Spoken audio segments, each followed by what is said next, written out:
This is your Disneyland update for October 2006.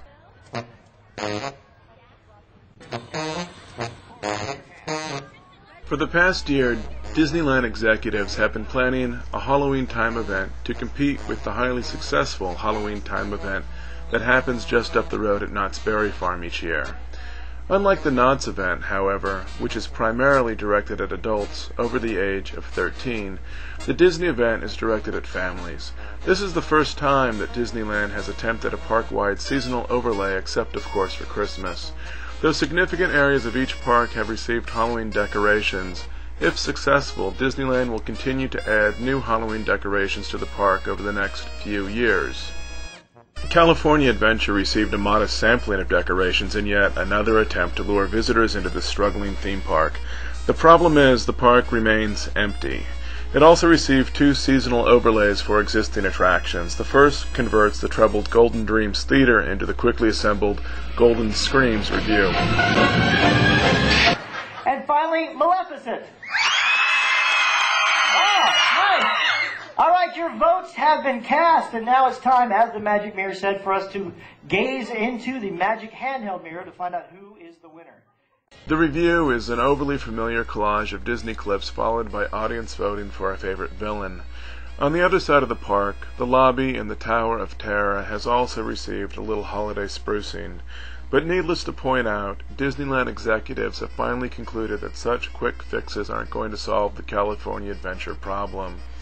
Over the next 6 years, Disneyland plans to spend roughly $100 million redoing large sections of the park and adding new attractions so that it might finally make the entire resort a multi-day destination for most families. Hello, and welcome to the Magic Kingdom of Disneyland. On the other side of the resort, at Disneyland proper, the seasonal decorations are far more impressive. For the past 6 months, Disneyland window dressers have been constructing 300 foam core pumpkins to decorate Main Street windows. Tice Miles, one of the window dressers, explains that she researched the Victoriana design of the pumpkins in books and on the internet while keeping Walt Disney's mantra in her head, that every window on Main Street must tell a story. Gather round and join in our happy celebration. Yes, welcome, one and all to the Main Street Pumpkin Festival. I'm Jackie O'Leary at your service. These fine young folks are our Pumpkin Festival volunteers, and this lovely creature is our dear Miss Cobbler. So, let's welcome the season with a little welcoming song. Here we go, on kids, sway back and forth. There's pumpkins all up and down Main Street. There's pumpkins and good times galore. There's pumpkins all up and down Main Street. Can't wait till you see what's in store. Masquerade. Oh, sweet, trick or treat. Time to wear costumes and meet new friends. Oh, sweet, trick or treat. It's Halloween time again. Everybody swear with us, here we go. Sing along. There's pumpkins all up and down Main Street. There's pumpkins and good times galore. There's pumpkins all up and down Main Street. Can't wait till you see what's in store. Ah, sweet, trick or treat. Time to wear costumes and meet new friends. Ah, sweet, trick or treat. It's Halloween time again. It's Halloween time again. Oh, that was fun. Also opening this month is the Jedi Training Academy, an audience participation show in which children are trained with lightsabers to defeat Star Wars villains. The show comes from a popular run at the Disney MGM Studios in Orlando.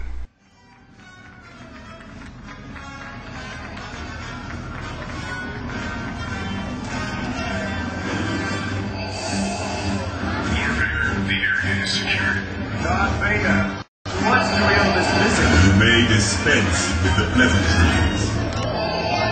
I come with an offer for an even greater journey. You have all only begun to discover your power. Join me, and I will complete your training. If you only knew the power of the dark side. You are wasting your time, Vader. These students would never turn to the dark side. Besides, you are clearly outnumbered. You underestimate the power of the dark side.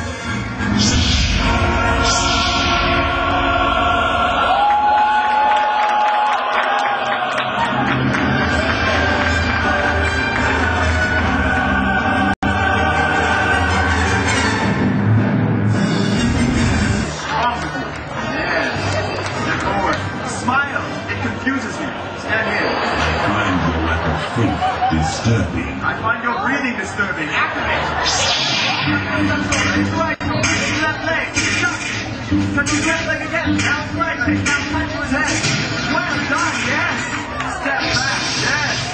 Such force, yes.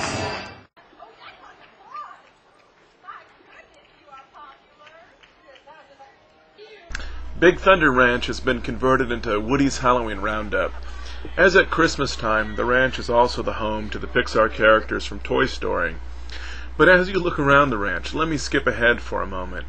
The big story this month, as reported by Al Lutz, is the possible transformation of Tom Sawyer's Island into a pirate playground. Supposedly plans, if approved, would call for the 1956 fort and caves to be removed from the island and replaced by more modern, perhaps interactive, playstations. It comes as no surprise that children today are more familiar with Jack Sparrow than with Huck Finn and Tom Sawyer. But if approved, for old-time fans, it will be sad to see this part of the park revamped. But the piratization of Disneyland doesn't end with Tom Sawyer's Island. It's no secret that the Walt Disney Company has been looking for a genuinely successful film franchise for years. Now that they have one, it seems that much of this corner of the park will go the way of Johnny Depp. Already the pirate-themed shop Port Royale has pushed Le Baton Rouge out of the favored corner spot to better capitalize on pirate souvenirs. A few weeks ago, Le Baton Rouge reopened at the back of the Orleans complex. The seasonal favorite Holiday Haunted Mansion has already opened this year. There are no significant changes to the ride itself, except for the addition of a few gift boxes and paintings in the attic sequence.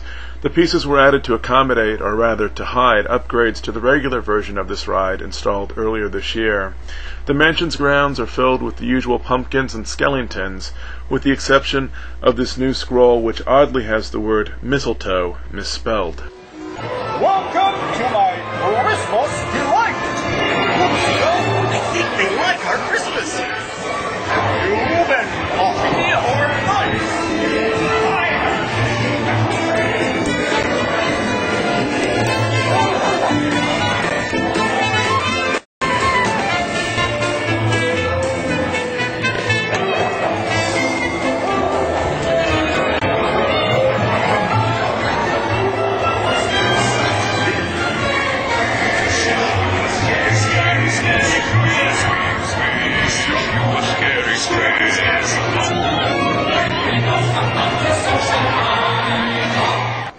The Matterhorn has already gone down for its scheduled rehab. The fence is up, the construction crew has arrived, and the bobsleds are wrapped in plastic. Based on the amount of debris coming out of the mountain, I'd say the rehab is more substantial this year than it has been in recent years. Also, the monorail remains closed as the station complex is being rebuilt along with a new submarine attraction. The monorail cars themselves are in Canada being refitted with new nose cones and tail sections. Autopia is on the rehab list this month as well. The next attraction to join them is It's a Small World, which briefly closes later this month for its annual Christmas overlay. Lastly, the Disney Resort will get into the boutique business in a couple weeks when it opens Vault 28, a high-end clothing shop where clothes feature Disney characters. If successful, versions of Vault 28 will go to other Disney resorts. That's it for this report. I plan to put up another video at the start of the holiday season. If you're watching this on YouTube, you can subscribe to this channel to have future reports delivered directly to your account. Thanks for watching. Ladies and gentlemen, boys and girls, Disneyland has now concluded its normal operating day.